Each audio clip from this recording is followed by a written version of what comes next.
I'm so excited to get to talk about your new film, Endangered Species. I mean, I love these types of films because we kind of get to travel the world with you from our couch, but That's the way you to do it. actually get to travel the world. So, had you been to Africa before? You shot it in Kenya on a national reserve, right? Yeah, well, we shot. So I've traveled a lot for my movies. In fact, I tend to pick projects based on where I want to go now. Ooh. Because I love the international traveling, and one of the reasons I wanted to be a filmmaker was to sort of go to exotic locations.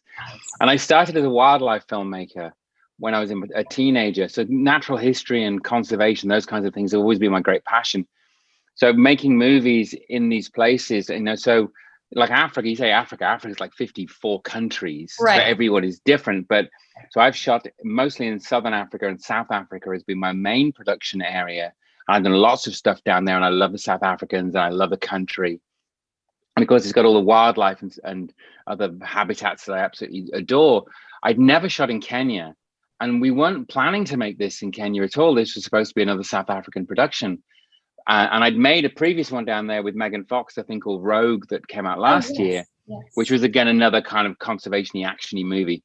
And the plan was just to roll straight into that, and then COVID came along and took everybody's legs out from underneath them. Yeah. And I was with my producing partner. I was stuck in the UK. My producing partner Molly was in LA, where she lives. And we were figuring, how can we make this movie in these circumstances? And we were looking for countries that we could go to. It was simple as that. South Africa was closed to international travel. You couldn't, you could leave your country, but could you get back again? And Kenya was still open for business. So we called a local production company there and said, we're thinking of bringing a little movie down here. It's not much money, won't take long to shoot it. Do you think we could? So we sent them a script. They said, come on down. So Molly and I got on a plane. Amazing. Were there any special protocols because it was during the pandemic? As much as that, everybody had to go through special protocols. So we had our testing, and then the thing I would think about the movie that we made was that we were out in the wilderness anyway. Yeah. So once we tested and created our own bubble, we basically just camped out in a couple of Kenyan national parks and made the movie, and it was wonderful. We followed all the rules that we were supposed to follow, and the Kenyans as a people were being really sensible about all the masks and the hand washing, and because nobody really knew much about the disease then.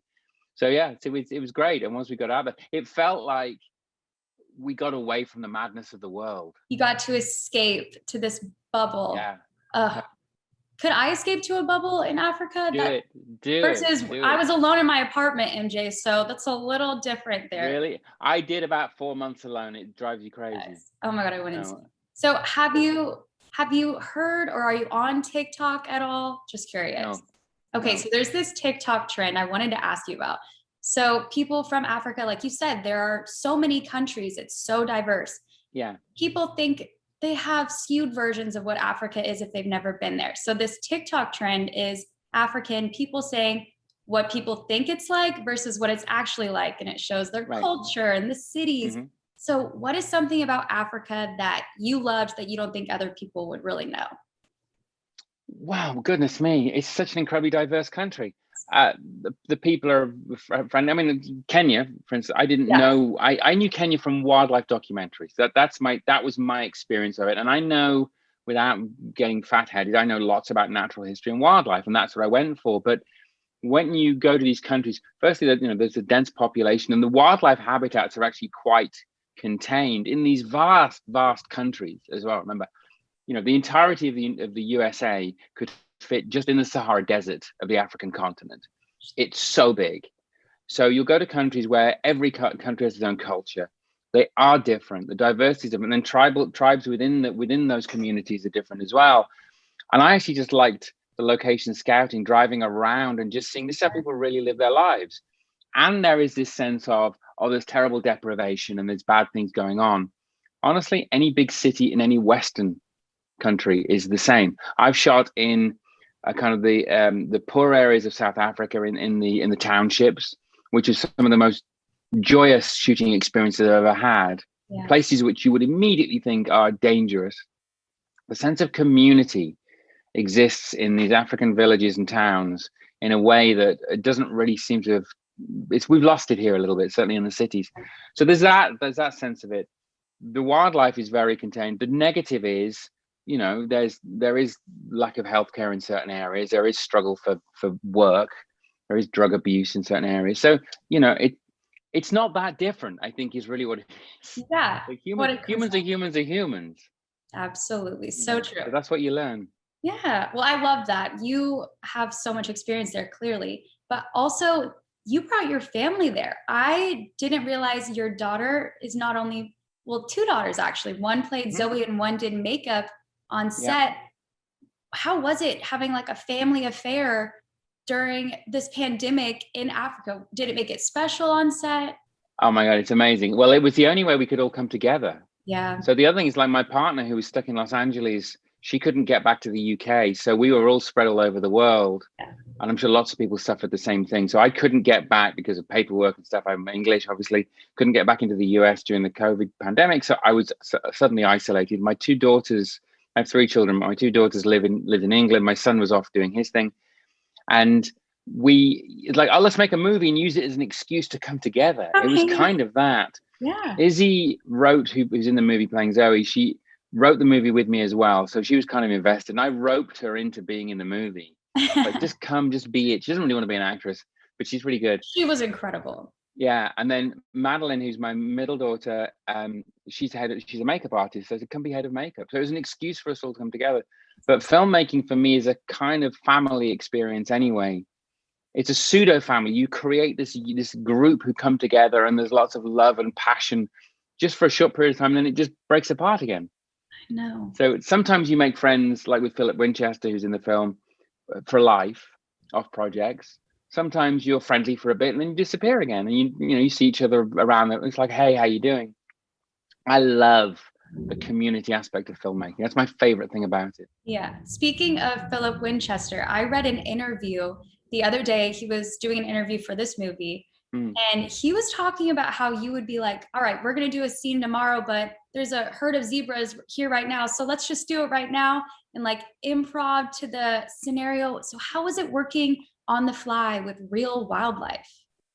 Well, again, for me, it was absolutely wonderful. For the cast and the crew, perhaps it was a bit more challenging, because at any moment I'd just get on the radio and say, everybody stop, we're getting out now, doing it. And in the national parks, there are elephant, there are buffalo, and there are lion, and there are dangerous animals around all the time. And you're inserting yourself into their environment. So we had rangers with us. So I'm not a complete lunatic. So I'd be called, say, can the rangers get out? They'd clear an area and say, okay, don't go past these points. And we did it a few times, just because sometimes the light's perfect, or there are zebra, or there's something.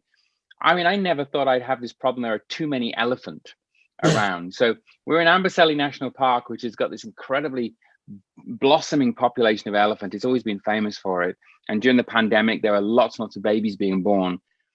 And you just go, oh, wherever I point the camera, there's a damn elephant. I don't want elephants in the shots all the time. Like, get out. There's too many. Yeah, like, get out, get out. And sometimes you'd be on set and the rangers would say, wait. And you see elephant would just pass through the set.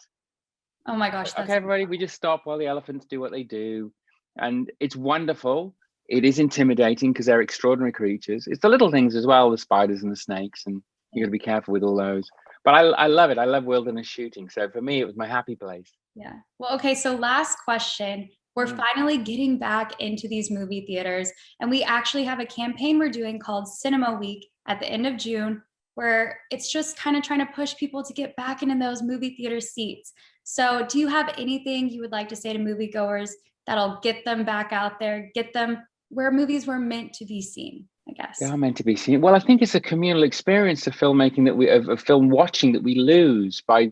I mean, yes, we've all got big screens and we've got probably good sound systems in there now, but there are certain kinds of movies, comedies, horror movies, which are so much better done via this communal experience. I think watching films goes back to being told stories around a campfire, the flickering light, and we all come together to hear a story being told to us. And I think that's the best way of doing it. As long as nobody's eating their popcorn too loudly, then it's fine. I love that. Well, thank you so much for talking to me, MJ. It was a pleasure. And I hope everyone sees Endangered Species on demand and in select theaters starting tomorrow. So thank you, Bailey. Thank you so much. Take care.